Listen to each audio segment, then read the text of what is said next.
Going on YouTube, Cloverbelts here, back with another Scarlet Violet video, and today we're going to be talking about how to create optimal EV spreads, which is a very important thing to remember when you're doing your team building, especially for the upcoming format, right? So basically, we did something like this back in Regulation A. There's a video on that, but I feel like now that we're in Regulation D, it's time I do an updated version of something like this. And back then, you know, we only had about maybe 2,000 viewers. 2,000 subscribers. Now we have like more than 5,000 plus. So I figured now's a good time to re-educate the masses on what it means to create an optimal EV spread. And what we mean by that is just not something that is just simply a 252-252 set like this here. Let's use the Flutter as an example, right? Because sometimes, although it's okay for certain situations and certain Pokemon, it's not quite optimal depending on what's going around in the meta at the moment. And then from there, you kind of need to adjust some of these spreads just so that you can either add a little bit more bulk onto your Pokemon, or either, you know, not need as much speed because you're already outspeeding a lot of the meta threats already. So once you hit that benchmark, then you can take some of your leftover EVs and invest them into either more of your attacking stat or more into your bulk stats.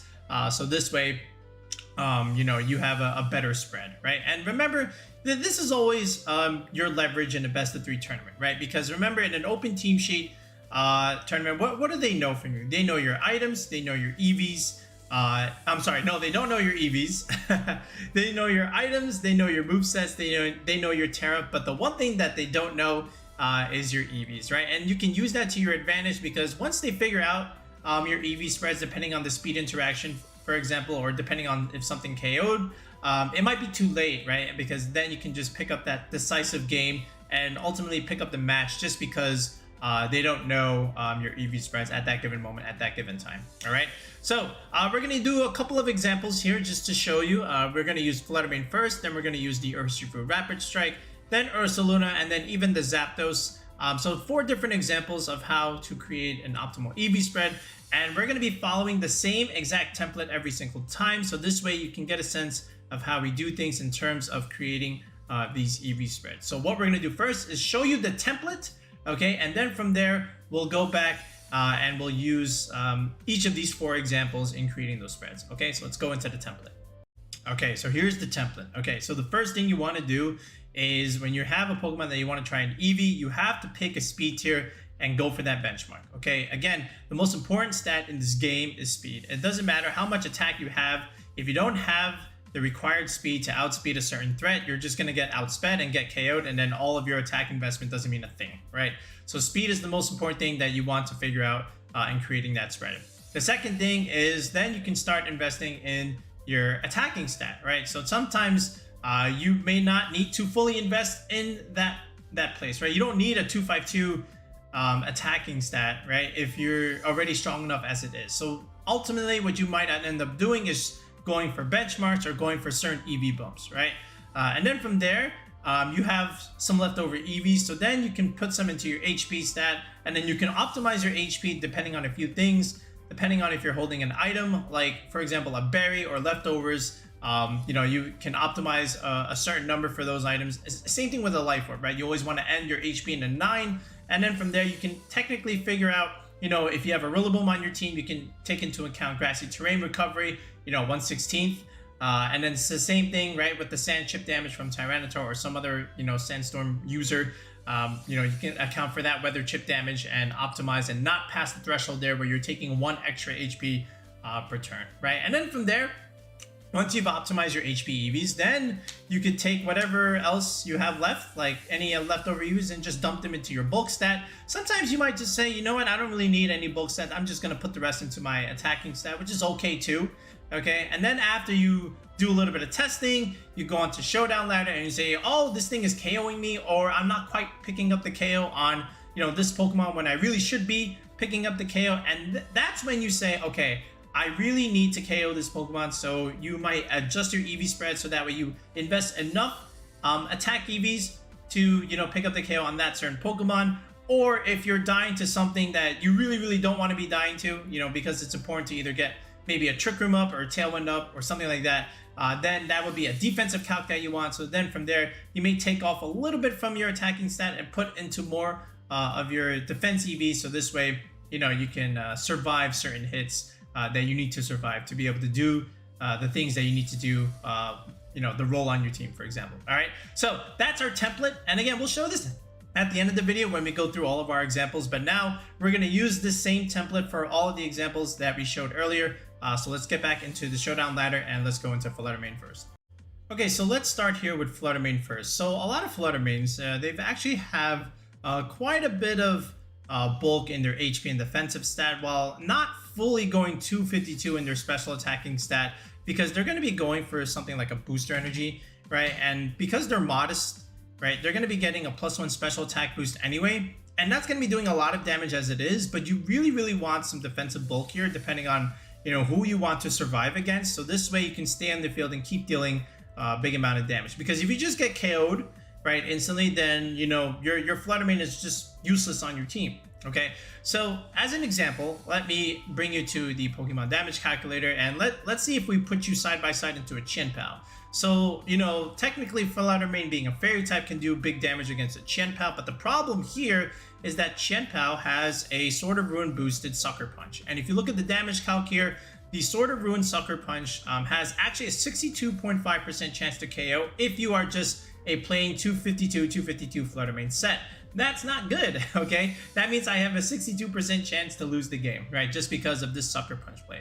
So now what I'm going to say is, okay, I'm going to invest into some bulk here, so this way I can survive the Sucker Punch and deal the damage that I need to deal, so this way this Chien-Pao can be gone from the game, okay? So back here, and what we're going to do first is pick a speed tier, and we are going to decide that, hey, listen, there's a lot of genies in terms of, running around. There's the Thunders, there's the Tornadus, they all have a speed tier of 111, and, some of them just may go max speed just because they want to be faster than the other, and speed creep is a thing. So in that sense, that is exactly who we want to outspeed as a Flutter main. So 179 is their cap.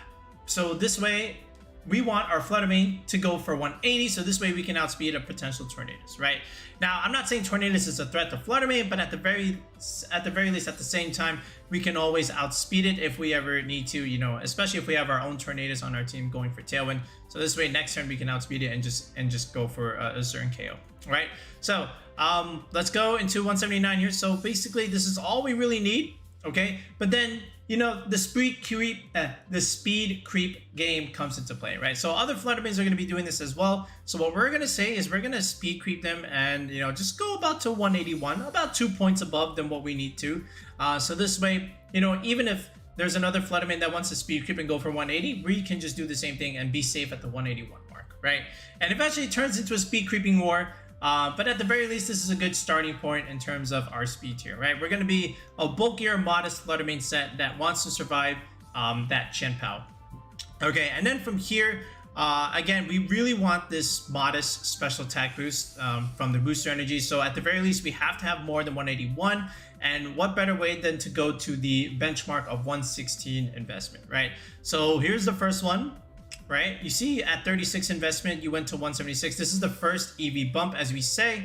Look at this, 174, 176. Again, you go up by 2 points because every point here is going up by 1. But again, with every 80 EVs after the first bump, you will see the second jump in your special attacking stat, right? Or your attacking your stat in general, just because this is your nature at the moment. It's modest. So after 80 more EVs, you'll go to 116. This is where you'll see the next jump.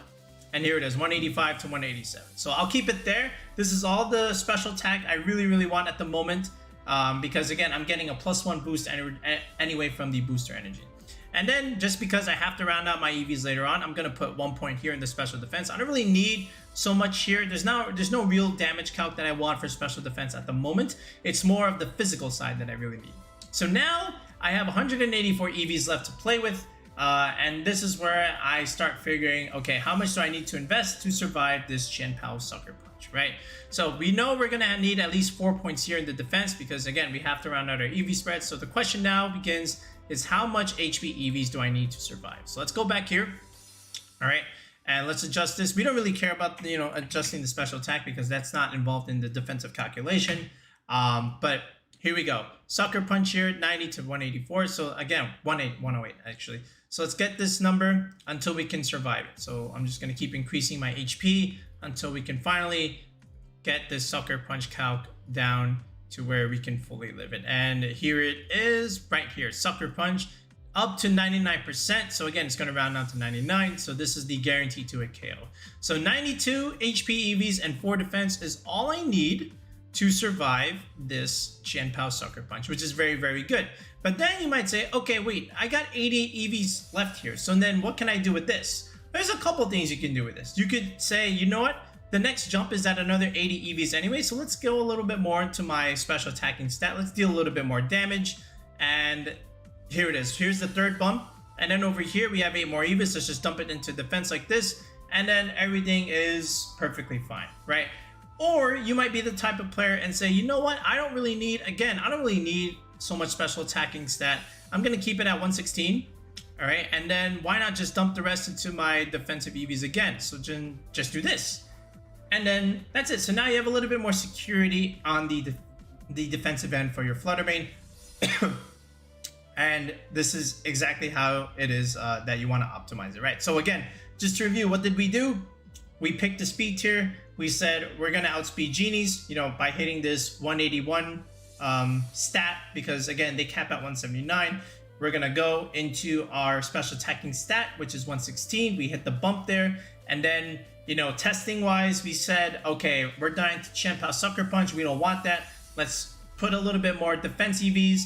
And let's see how much HP EVs we need to, you know, survive against this. And then from there, we went to the damage calculator. We said we needed about 92, you know, and then after that, it was just leftover EVs. We just dumped it into our bulk.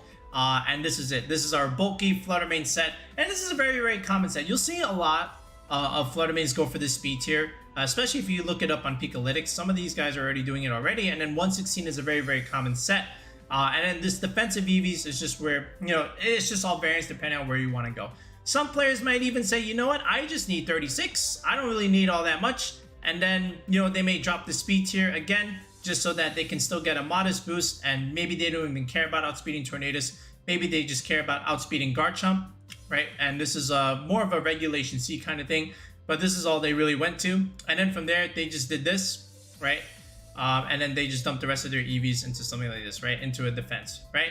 It just all depends on what are you trying to survive, okay? But at the very least, we had a goal, all right? And we achieved our goal. We got the spread that we wanted. And then from there, it was just all a matter of like, okay, I just want to dump everything else into my bulk stats, right? Oh, I messed it up here. This is yeah, that was it. Okay, so that's our first example. So now let's go into another one where we still follow this exact same template. Okay, let's look at the Urshifu as a second example here. So we've got a very, very standard set with a Mystic Water, Surging Strikes, Close Combat, Aqua Jet, Protect, 252, 252 set. Cool. All right, problem now is two problems actually. One, I am dying to Regieleki. Why? Because the Regieleki is outspeeding me and it's clicking Thunderbolt and I am just dying. The second reason is these two guys, right? I'm dying to Dragonite, Qianpao with the combination of Choice Band, and they are going for extreme speed, and the Dragonite is just dealing too much damage after Terra Normal, Choice Band, extreme speed, boosted with the Qianpao, and you know, I just can't get any of my attacks off here. So the problem is the speed and the problem is the bulk, okay? You know, the attack stat is fine. Again, I can't even get off an attack because I'm dying to these meta threats, okay? So then from here, we have to say, okay, look, I'm not going to survive the Regieleki because, you know, it's a super effective move unless I change my Terra, but maybe I don't want to. But the other solution is just to outspeed it. Well, how do I outspeed Regieleki when my Urshifu is nowhere close to outspeeding it? Well, most Urshifus are on Tornadus teams, right? And then under Tailwind, you can outspeed the Regieleki. So the Eleki, if we, again, account for the fact that it's a 252 timid, you know, set, the fastest Regieleki known to mankind. Some people go for the spread. It's 277, okay? So then from there, I need 278. How do I get to 278 with Tailwind, right? So you have to just do a little bit of brief math. So if you just take out your calculator, if you just do 278 divided by 2, you're going to come out to 139, okay? So your Urshifu only needs 139 to outspeed it, right? You can go up to here, right? And then you might say, you know what? I can hit this with Adamant. So now I can do a little bit more damage and still hit the speed that I need to hit to, you know, outspeed Regieleki under Tailwind. So let's go Adamant. So now I'm going to be dealing more damage, okay? And I just need right here, 139. And if anything, let's go 1 point more just for speed creep. Let's go to 140. Okay, and now we say, okay, I can survive, I can outspeed the Aleki, but now why am I dying to Dragonite, you know, and shenanigans like this? Okay, so then from here, you might say, okay, look, Jolly Urshifu already hits 182. If I can hit that mark as adamant, then I'm good, because then I have leftover EVs for bulk. Okay, so let's go. How about here? How about the second benchmark? 187, right? Because look, 185, 187, the jump goes to 2 points here. This is the second EV bump. And again, if you don't know what EV bumps are, comment in the video description below, because the only way you can actually do this is if you have a general understanding of what EV bumps are and how they work. All right, so now we've got 187 here, and now look, I've got my attack investment, I got my speed tier. Now again, I have 168 EVs left to play with to try and survive this Dragonite E-Speed boosted, you know, from the Qianpao Sword of Ruin. Okay, so let's take a look. Damage calculator here, and like I said, here is an adamant 252 choice span Dragonite clicking E-Speed from Sword of Ruin. Look at this, I am losing the game, you know, about 25% of the time. Okay, it's 18 now because I put 4 points of EVs in there, right? So let's invest a little bit. All right, and this is again 156. Again, doesn't affect the defensive EVs. But let's see. It looks like I don't even need that much. I just need a little bit, right? Just a little bit. All right, so let's do this. 4, then 12. All right, right there. We're actually getting close right now. And right here. So I just needed 44 and 4. So here, let me go that. Let me go this route. 44 and 4. And this is all I need to live the Dragonite E-Speed, right? To guarantee it, okay? Guarantee it. And now you might say, well, what are you going to do with these 20 EVs, all right? Well, they're going to go into my bulk, my special defense bulk. I already have a pretty decent defensive, you know, bulk, so I'm just going to dump the rest here, okay? And get a nice little spread here. And which is actually going to come into handy because as a coincidence, hey, you know what? I'm also not doing well against Flutter main, Dazzling Gleam, modest 116 from the booster set. So then we go into here and then we say, okay, Flutter main is another issue, okay? So let's go to Flutter main, all right? Flutter main, let's go to, I already have a boosted energy one, so 116 modest, okay? Let's go Dazzling Gleam. Okay, we're not living the Moonblast, unfortunately. It's a single target move, but hey, maybe they can't afford to go Moonblast. They really, really need to go for the spread move to maybe pick up a partner KO. So Dazzling Gleam, okay. And as far, oh wait, this is not Urshifu. Oopsie. Urshifu, oops. Spelled it wrong. Okay, there we are. Urshifu-Rapid Strike. Okay, so we already have, what was our investment? 124, 44 and 124. 44, 156, 4, and 124 investment, right? So how's the Dazzling Gleam calc looking? Not so great, right? Not so great. But it turns out, hey, look, I can also take away this Mystic Water and say, you know what? I already deal enough damage that I need to deal. I've got Rain Dance on my own Tornadus. It's doing fine. I don't need Mystic Water anymore. How about Assault Vest, right? So now we can just go for something like U-Turn or even like Iron Head to try and pick up the KO. I've seen it. This is on, you know, various different teams now with the Assault Vest Urshifu. So now we change the item, and now that'll also affect our damage calc. And now we can see, okay, Dazzling Gleam, pretty good. I'm actually surviving that. But then you say, all right, look, how about Terra Fairy? And can I survive Terra Fairy, Dazzling Gleam? The answer is yes, right? Because look, again, 86 to 101.6, 6.3% chance to KO. That means 93% to survive. That means 93% chance to win the game because I'm going to survive. And then the Surging Strikes, because I'm Adamant Nature, you know, with this investment, oops, let me go to Adamant, is doing relatively well against these bulky Flutter mains, means I can still pick up the KO, survive the hit, and click Surging Strikes, which is all I really need.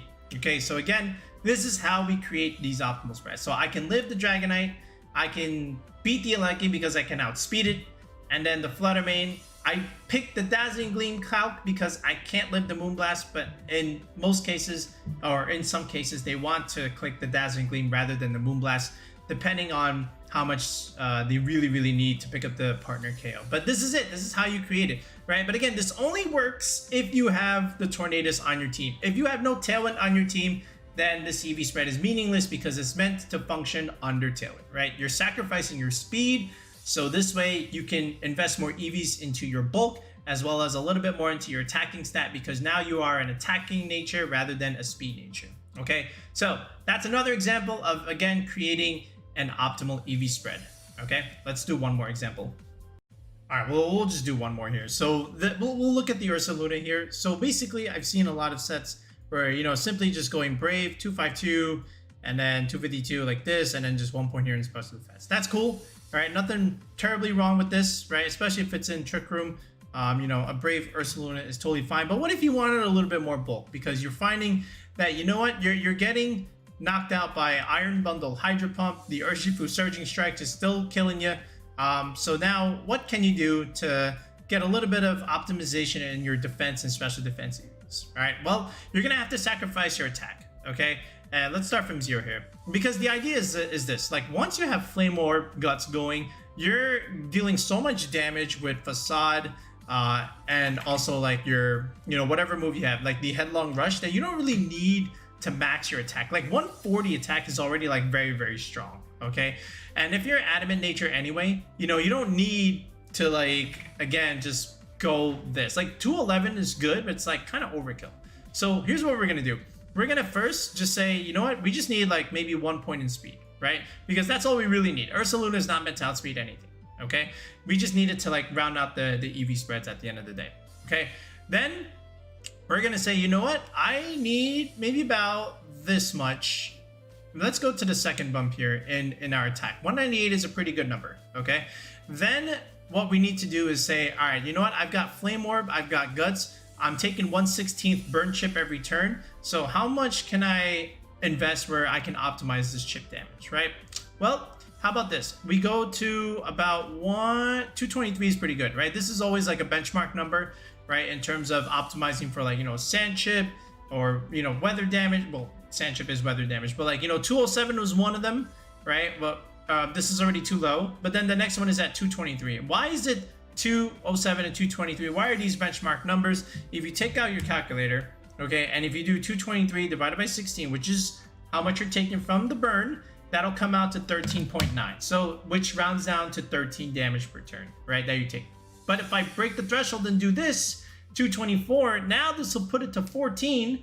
All right, now I'm taking 14 damage per turn from my Flame Orb. Why am I taking extra damage when I don't need to be taking it? Okay, so you maximize your HP, right? But you don't pass the threshold. So this way it still rounds it down, right? Because at this point, 13.9375 rounds down to 13 damage per turn. Okay, so now I've got 140 EVs into my HP stat. Okay, cool.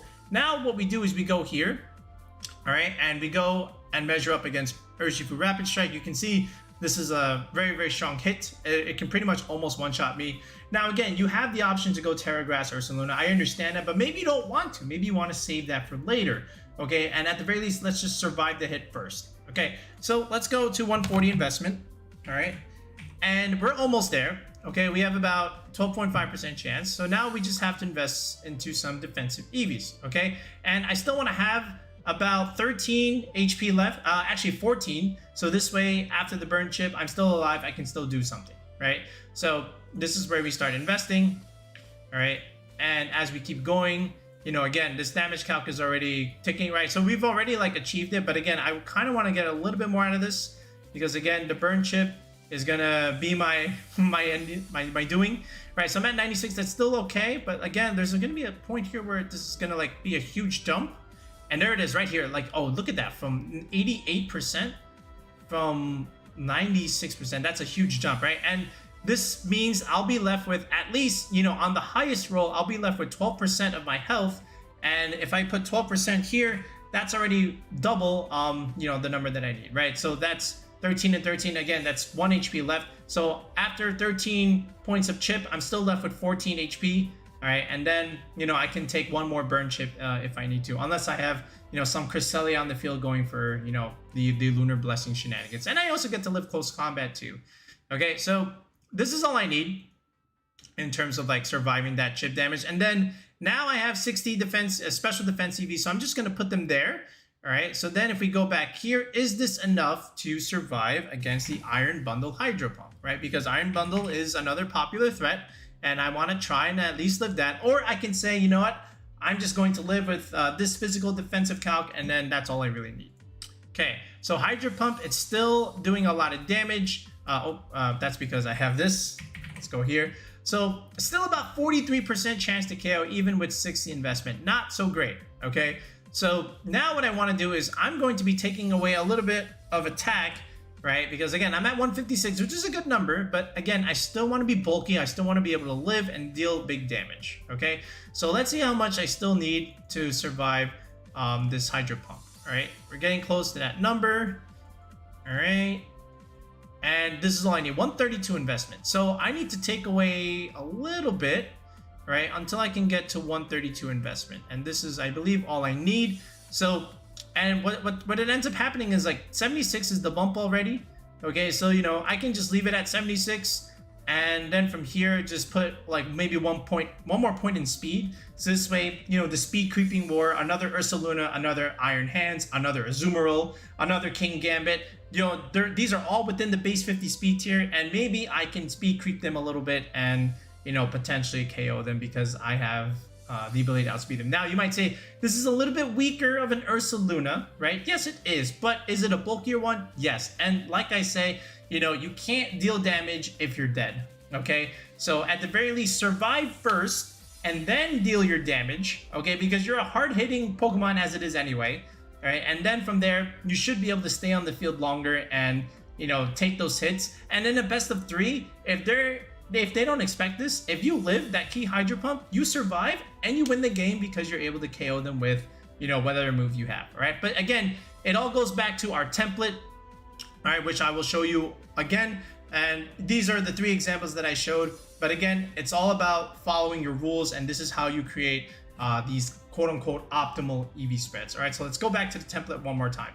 All right, and here it is once again. And if, you know, feel free to take a screenshot of this if you ever need to. But again, it's all about, first of all, picking that speed tier that you need. All right, and then from there, using your extra EVs to go into your attacking stat once you hit your bumps. All right, and your benchmarks, then go into your HP EVs, which you may want to optimize depending on if you have an item, an ability, or maybe just terrain or sand chip damage that you want to take into account. And then from there, anything left over, dump it into your bulk. And if you have a calc in mind, whether it's an offensive calc or a defensive calc, here in this video, I just showed a bunch of defensive calcs, all right, because, you know, I like surviving. But if there is an offensive one that you need, you know, feel free to go for that too. But you can only really know until you test, right? You know, you can't know if you don't test, right? And I always say that. So if you need to go 252 in the beginning and test it out, do it, right? But then after you test, you see, oh, you know what? I'm dying to this. So then you got to figure out and re-optimize your EVs because that is what you were going up against, all right? But again, if you need help with this and if this is something you're interested in, we offer team building on the channel. Coaching is with the tier 3 subs. So feel free to look in the video description. Look in the comments section. There is a link to join the channel with that tier 3 sub. And then from there, you know, you can schedule a one-on-one call with me and we get you that team that you need for Regulation D. We optimize the EVs just like we showed in this video. And then, you know, this way you can start the format on the right foot. All right, but that'll be it, folks. Hopefully you learned something about EV optimization in this game. And hopefully I gave you some ideas on what it is you need to do to create the spreads that you need to create. But that'll be it for now, folks. We'll be back with another video in the next one. Peace out and have a good night.